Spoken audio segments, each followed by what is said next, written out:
Join Coach Ryan as he unveils the insightful Veterinary Hero segment. Stay tuned. Segment of Athletic Conceptual Training. I hope that you enjoy this wonderful interview and learn lots. Don't forget, like, subscribe so that we can keep this going. Thanks again. Have a good time. Welcome back to another episode of Athletic Conceptual Training, where we spotlight the extraordinary people behind the scenes who keep the world moving forward. Today, we're diving into the heart of veterinary medicine and sitting with a registered veterinary technician whose journey is filled with purpose, passion, and powerful wins. From long nights to life-saving moments, they've not only cared for animals, they've become a rock for families, a teammate in crisis, and a voice for compassion. This interview isn't just about medical skill, it's about heart, resilience, and rising up in a field that doesn't always get the spotlight it deserves. We're here to celebrate their victories, honor their journeys, and leave you inspired by what's possible when dedication meets purpose. Let's get into it with Megan Tholin RVT. It's been such a long time. Thank you for joining. I'm really excited to see you again. Yeah. We've gone through some stuff. Yeah. Oh my gosh. I don't even, my mind is just, the rush of memories are just. Right. Well, to kick things off, can you tell us what first inspired you to pursue a career as a registered veterinary technician? So as a kid, I grew up with, I mostly had cats growing up. I had a lot of kitties. My dad grew up in rural Illinois. He had like pet raccoons and he had a pet crow and stuff. So I just loved animals. Yeah. And really what got me into veterinary medicine was my very first dog, Lucy. She was a golden retriever and she had diabetes. So I had to give insulin injections to her twice a day. So that really got me into wanting to get, I was constantly at the vet with her. And, that's what really got me into it. Why not learn all the way? Exactly. So, yeah. Looking back on your journey, what was one early win or moment that confirmed you were on the right path? So when I first became a veterinary technician, I worked at Guide Dogs for the Blind. Okay. Which was one of the most fulfilling jobs I've had, whether or not I was good at it. Yeah. It was amazing. And when I was going to leave that job and go to NorCal to work with you, I told the veterinarian there, hey, I'm leaving. And he just like slammed himself against the wall. No. Yeah. So that told me that, yeah, I might be good at this. Yeah. People like working with me and, shout out old school NorCal team. You know who you are. What's a case or patient that you'll always remember, not because it was hard, but because it brought joy or pride? There's so many. I wrote a couple down. Okay. Yandy. She was a golden retriever back at Guide Dogs. She had vaginal hyperplasia, which is really awkward, really weird, but I loved her to death. Like, just having to treat her every day. Yeah. It's not the most comfortable thing, but right. I loved her. Twinkle Toes, another shelter I worked with. He had some kind of like cerebral thing going on, so he would, twinkle toes. Okay, got it. Death, with paddle. we had to do uh I don't know, but I just loved him so much. There's so many that I just have so many fond memories about. Well, one thing that I really loved about your care was you took the time to notice all the details and those things that would not only make healing possible, but make that pet feel comfortable in the meantime. Yeah. And I really loved that about you because you would, make sure their beds were good and clean their face, and you would, just spend the extra time to make sure that they were taken care of an environmental setting. Well, that's our job, right? Yeah. We do what we can do. We're as Yeah. vet techs, we kind of do the brunt work, but at the end of it all, you know, Mhm. we Mhm. make them feel comfortable and happy and safe, and Yeah. yeah, it's great. Um, how have you grown as a person or professional since starting in this field? I grew a lot in this field, like 10 years as a vet tech. Yeah. One thing, just my emotional intelligence, Hmm.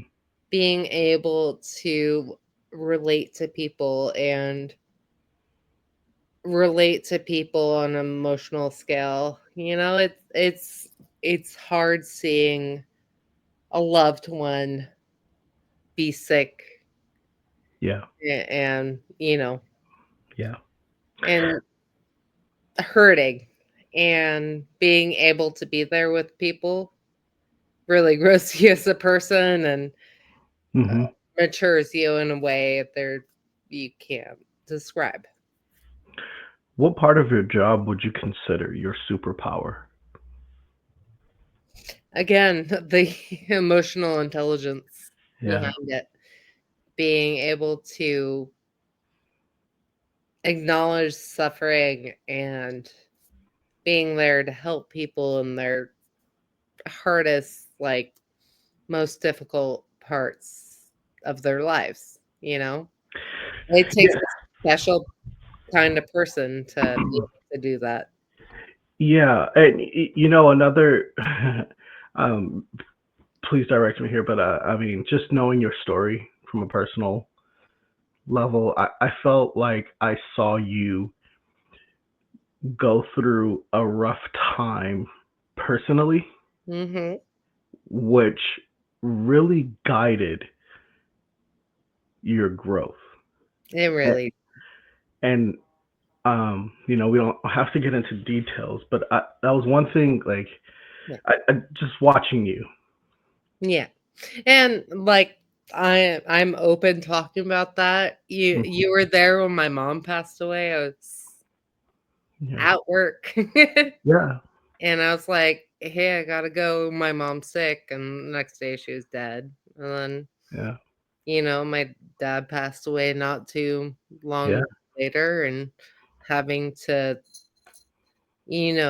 circumvent all that with, working in veterinary emergency medicine isn't easy, but, people like you and so many others made it easier.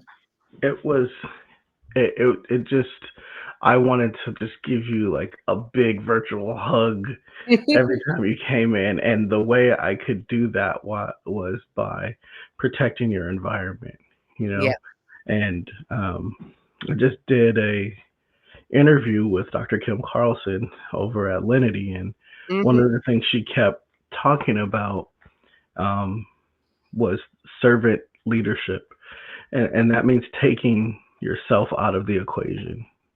Yeah. And I think that's something that we could all do better, especially as leaders in the veterinary field. Or I would forget a leader. I would say just interpersonal relationships. Exactly, yeah. You don't Because have to be a leader, just, yeah, yeah. better relationships in general. Okay, if I could ask you, Mhm. what was your most memorable time at NorCal? So I'm you already laughing. I just think about hearing you call IDEX on the phone in a fake British accent.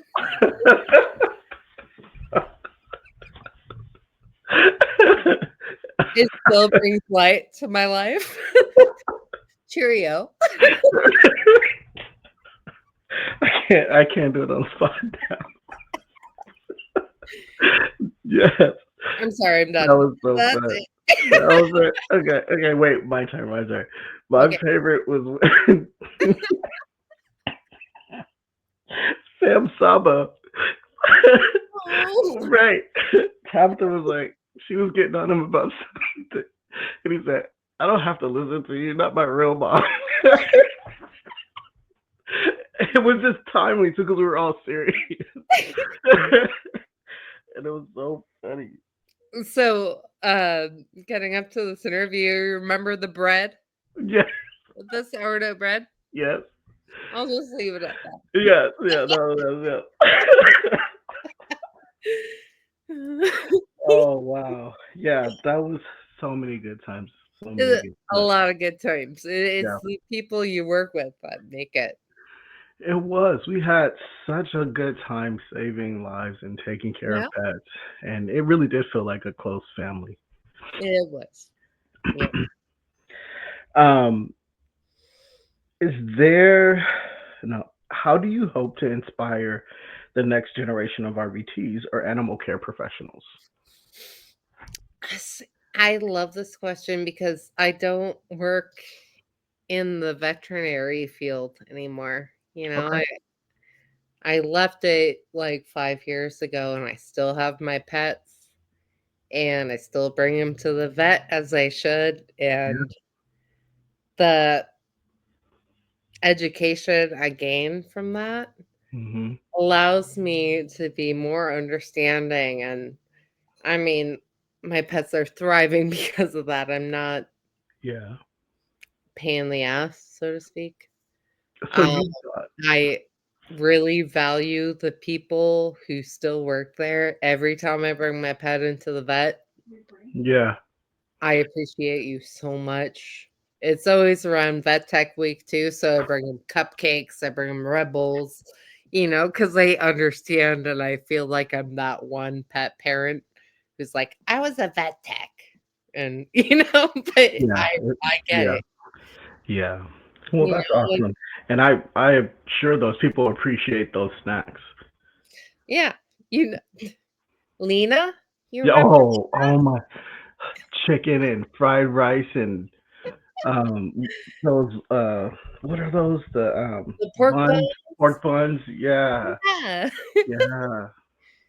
Cole and I would always be like, "This is our pork bun weight from Lena." Yeah. I mean, she kept them coming. Yeah, yeah, Yeah. but, we appreciate that even if it's like a little snack, Yep. Yep. just like one person saying, "Hey, I appreciate you." Yeah. Jolly Bee's fried chicken. Yeah. Oh, bless uh, her. yeah. We got to Lena, if you're out there and you're watching, you got to come on. French fry and what was the other dog's? A French fry and Marlin. Marlin. Yes. Yeah, Marlin and Yeah. French fry.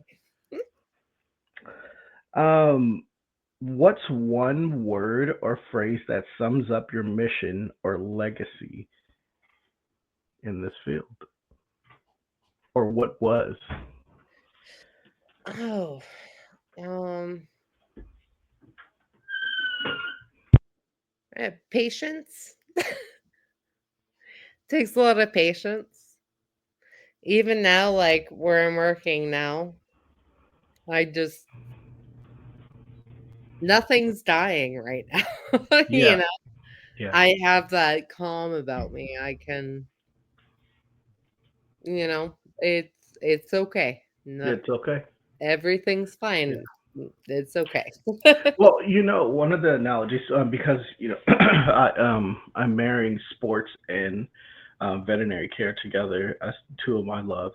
But one of the things that happens in sports, which is a source of growth, and this is when you know you're growing, and we call it when the game slows down.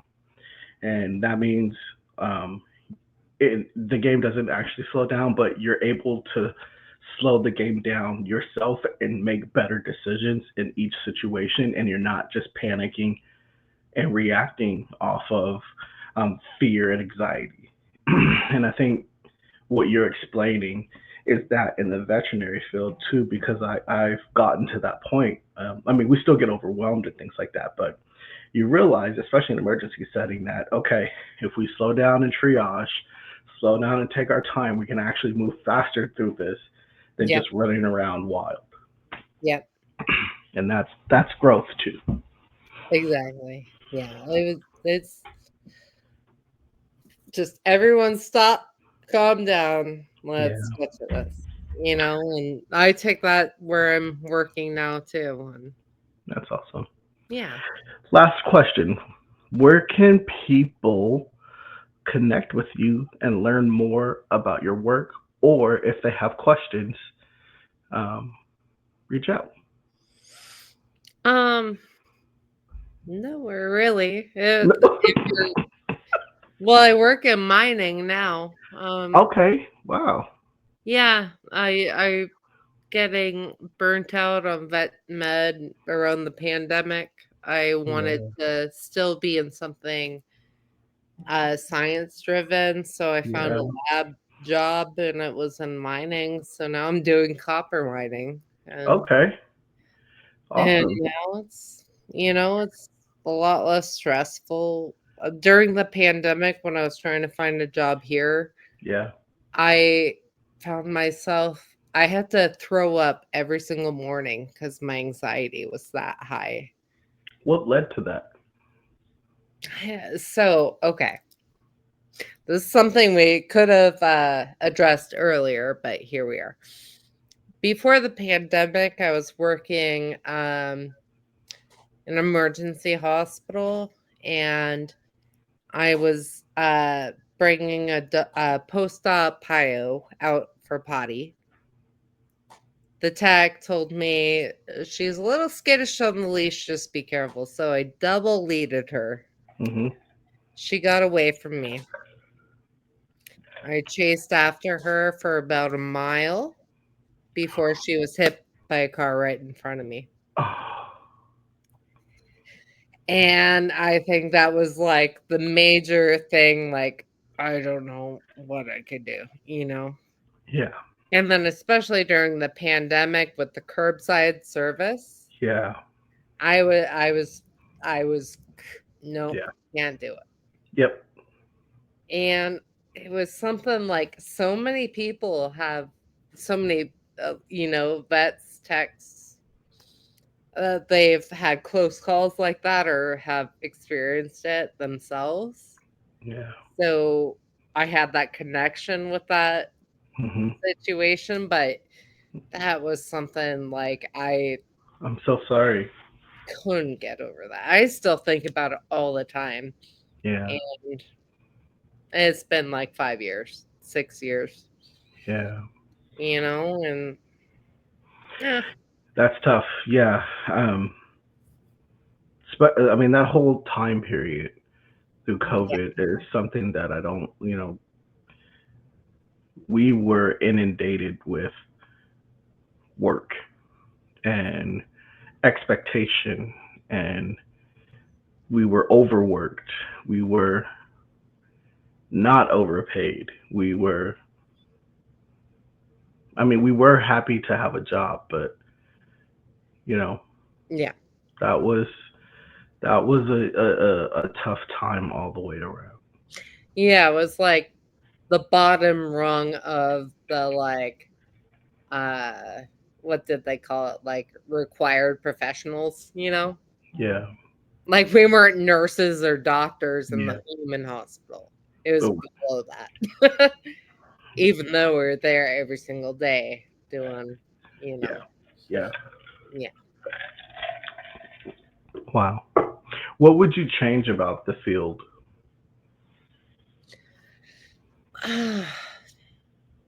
It's hard because in the end it would be the public perception of what we do. What do you mean? Elaborate on that. What do you think that perception is? Everybody says, veterinarians are so expensive. They're trying to, suck us of our money. And I thought, even though I'm not working there, I see all these uh, viral stories about people trying to like, oh, they killed my dog. I'm like, just looking at it, that's not it. Yeah. It's just the public perception. And yes, it is expensive. Pets are expensive. Yeah. And that's just the bottom line. And these people work so hard to be able to help these animals just selfishly,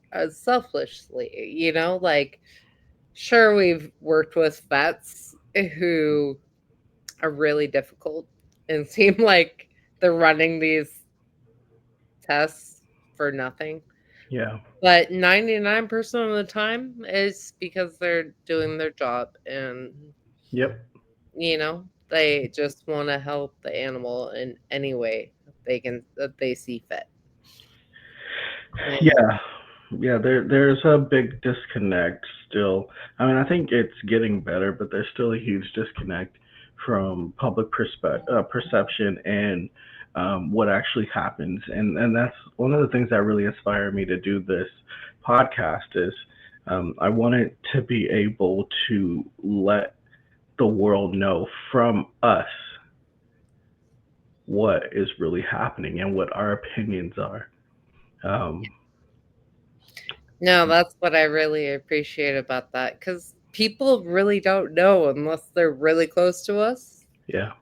They're like, oh, they killed my dog because I didn't have the money. Like, no, absolutely not. It's You not know, that simple. there's Yeah. a lot more to that, and that really affects people. Yeah. Where like the not one more vet Yeah. thing, like Yeah. every year with Facebook you can like donate for your birthday to organizations. I always do.